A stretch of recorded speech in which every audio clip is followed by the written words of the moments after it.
아담과 하와는 참 비극적인 인생을 살았습니다. 우선 그렇게 하나님께서 내려오신 큰 축복 속에 살다가 선악과를 먹는 죄를 짓는 바람에 파멸의 길을 가게 됐습니다. 낙원도 다 잃어버리고 하나님과의 관계도 파괴되고 이웃과의 인간 사이의 관계도 파괴되고 자연 만물과의 관계도 파괴되고 자기 자신과의 관계도 파괴되고 평강을 잃고 구원에서 멀어졌습니다.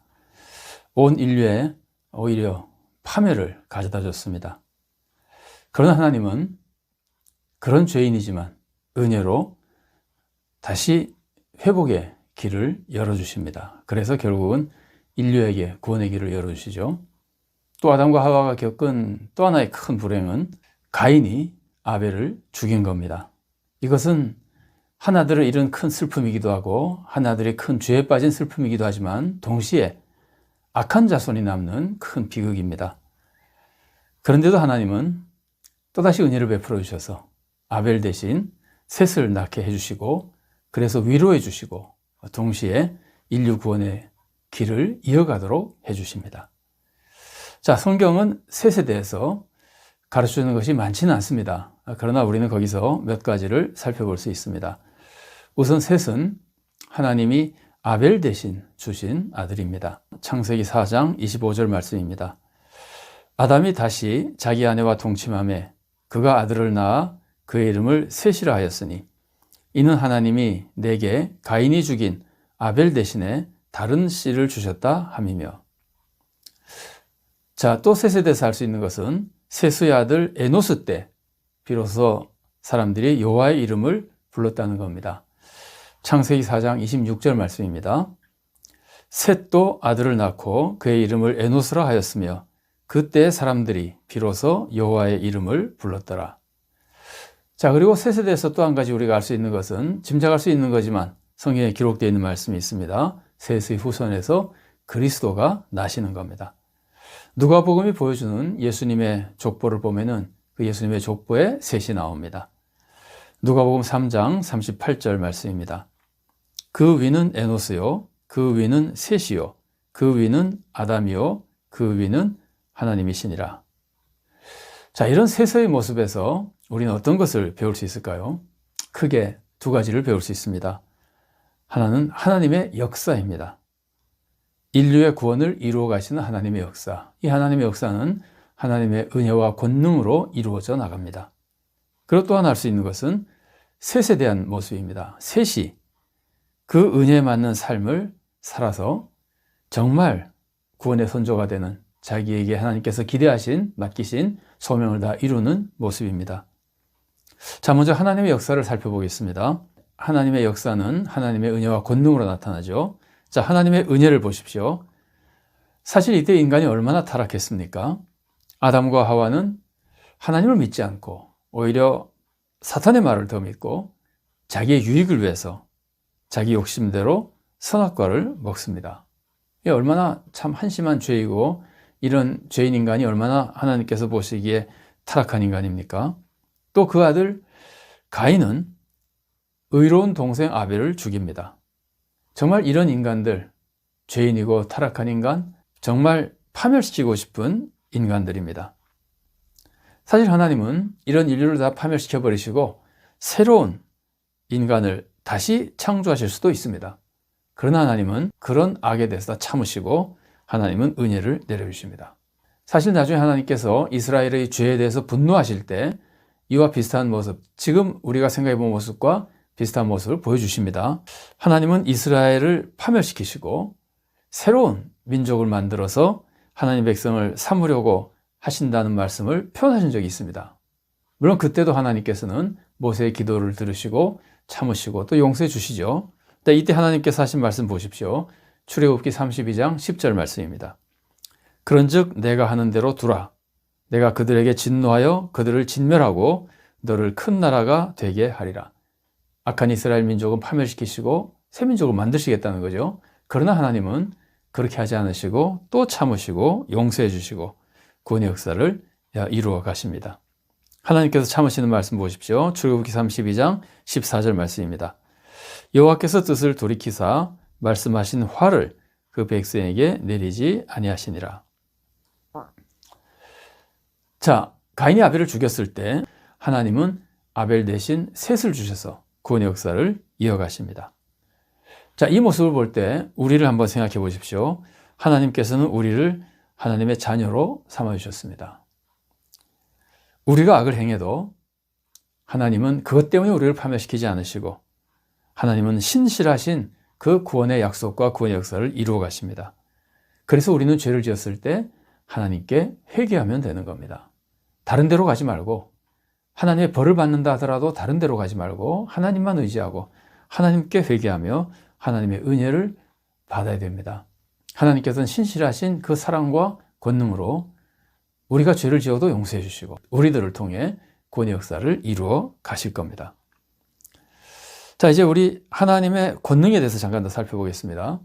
사탄은 인류를 파멸시키기 위해서 인류를 죄짓게 만들고 죽게 만들고 막 이러지만 하나님께서는 사랑뿐만이 아니라 하나님의 그 놀라운 권능으로 사탄의 계획을 다 파괴시키시고 하나님의 구원의 역사를 이루어 가십니다. 사실 인류의 역사는요, 사탄이 인간을 공격하고 하나님께서 인간을 지켜주시고 구원해 나가시는 역사라고 볼 수 있습니다. 자, 보십시오. 아담과 하와가 죄를 지어도 하나님께서는 파멸시키지 않으시고 그들에게 은혜를 내려주시고 구원의 역사를 이루어 가시죠. 또 가인이 아벨을 죽여도 하나님께서는 셋을 주셔서 또 구원의 역사를 이루어 가시죠. 또 노아 시대에 사람들이 사탄의 미혹을 받아서 극도로 악해졌지만 하나님께서는 홍수로 세상을 멸하시면서도 노아를 통해서 노아라는 사람을 세워서 방주를 만드시고 구원의 역사를 이어가십니다. 또 그 이후에 노아의 후손 중에서 또다시 바벨탑을 쌓고 죄를 지어도 하나님께서는 그들을 흩으시긴 하시지만 거기서 또 아브라함을 선택해서 하나님의 백성을 삼으시고 구원의 역사를 이루어 가십니다. 이스라엘 백성이 죄를 지어서 이스라엘 나라가 파멸되고 그래도 하나님께서는 그들 중에 또 남은 자를 두셔서 바벨론 포로에서 회개하게 하시고 신앙을 회복시켜 주시고 구원의 역사를 이어가십니다. 예수님이 오셨을 때 사탄이 예수님을 맹렬히 시험하고 공격했습니다. 그러나 예수님은 그 모든 시험을 이겨내시고 십자가의 시험도 이겨내시고 결국 십자가의 죽음과 부활로 구원의 역사를 이루어 가십니다. 교회가 세워진 후에도 사탄의 미혹을 받아서 교회가 타락한 적이 여러 번 있습니다. 대표적으로 중세 교회가 굉장히 타락했었죠. 그러나 하나님께서는 또 남은 자인 종교 개혁자들을 보내셔서 그들로 인해서 교회를 지키시고 구원의 역사를 이어가십니다. 이렇게 하나님은 구원의 역사를 이어가시는 것이 인류의 역사라고 볼 수 있습니다. 지금 우리가 한국교회를 보면은 한국교회 지금 심각한 타락의 위험에 빠져 있습니다. 이때 하나님께서는 어떻게 하시겠습니까? 하나님은 남은 자를 통해서 한국교회도 여전히 구원의 역사를 이어가실 겁니다. 그러면 우리는 이런 생각해 볼 수 있습니다. 누가 한국교회 혹은 누가 이 시대에 셋이나 노아나 아브라함이나 혹은 선지자들이나 종교개혁자들처럼 남은 자가 되어서 하나님의 구원의 역사를 이어나가는 자가 될 수 있을 것인가? 우리가 그런 사람이 되어야 되지 않겠습니까? 또 하나님께서는 아벨을 잃어도 셋을 주셨죠. 우리에게도 마찬가지입니다. 우리가 우리에게 마치 아벨 같은 귀중한 사람 혹은 귀중한 직분 혹은 귀중한 재산 이런 것들을 잃어도 하나님은 또다시 다른 것을 통해서 그것을 채워주시고 구원의 역사를 이루어 가십니다. 우리가 어떤 고난을 당하거나 어떤 손실을 당한다 하더라도 하나님께서는 그 모든 것을 통해서 합력하여 선을 이루어 가십니다. 하나님을 신뢰하며 믿음을 지키고 우리는 새롭게 채워주시는 하나님의 은혜로 구원의 역사를 이어가는 하나님의 종이 되어야 되는 겁니다. 자, 여러분 초대교회 역사 보십시오. 첫 번째 순교자가 누굽니까? 스데반이잖아요. 여러분 스데반이 첫 번째 순교자라고 하는 것은 많은 사도들이 있었는데도 스데반이 가장 먼저 죽은 것은 스데반이 이방 선교에 아주 강력한 복음 전파자이고 선교의 사명을 감당하는 능력이 있는 사람이었기 때문입니다. 유능한 사람이었기 때문입니다. 그래서 스데반이 순교하잖아요. 근데 하나님이 스데반의 순교를 허락하셨지만 그냥 두지 않으시죠. 누구를 세우십니까? 사도 바울을 세우시죠.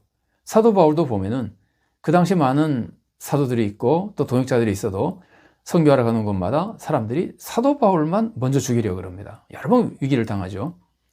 이렇게 스데반이나 사도 바울이나 아주 강력한 복음 전파자이고 반대파로부터 위협당하고 죽임을 당하기도 하고 결국 이제 사도 바울도 죽임을 당합니다만 그런 사람들이지만 스데반을 하나님께서는 순교를 허락하셨을 때 그냥 두지 않으시고 사도 바울을 세워서 또 구원 역사를 이루어 가신 겁니다. 여러분, 오래전에 대구의 어느 교회에 오복 형제라는 별명을 가진 5 형제가 교회를 잘 섬기고 있었습니다.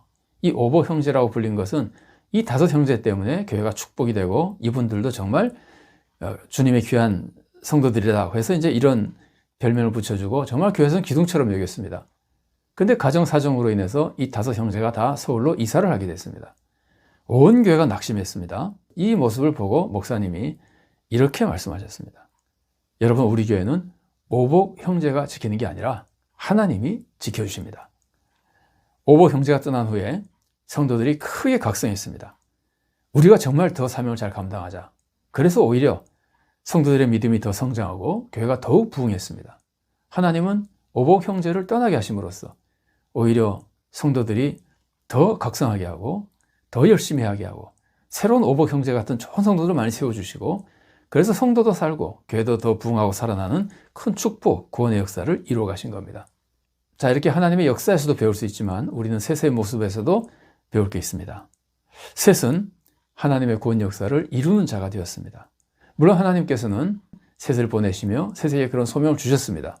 그런데 여러분, 하나님이 구원의 소명을 주셨다고 소명받은 사람이 놀고 먹으면서도 그 구원의 소명을 이룰 수 있는 겁니까? 그렇지 않습니다. 소명받은 사람은 목숨 걸고 온 힘을 다해 충성해야 소명을 이루게 되는 겁니다.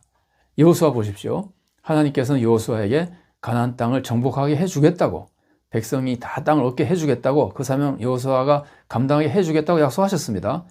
여호수아가 그 소명 받았지만 놀고 먹으면서 그 소명을 이루었습니까? 아닙니다. 여호수아는 목숨 걸고 온 힘을 다해 피땀 흘리며 노력해서 그 소명을 이루게 되는 겁니다. 셋도 마찬가지입니다. 셋도 그냥 구원의 선조가 된 게 아닙니다. 성경에 일일이 다 기록하지는 않았어도 셋이 보여준 모습을 보면 셋은 그 시대에 의론자의 가문을 이루어갈 만한 믿음을 지키는 귀한 성도의 삶을 살아갔던 겁니다.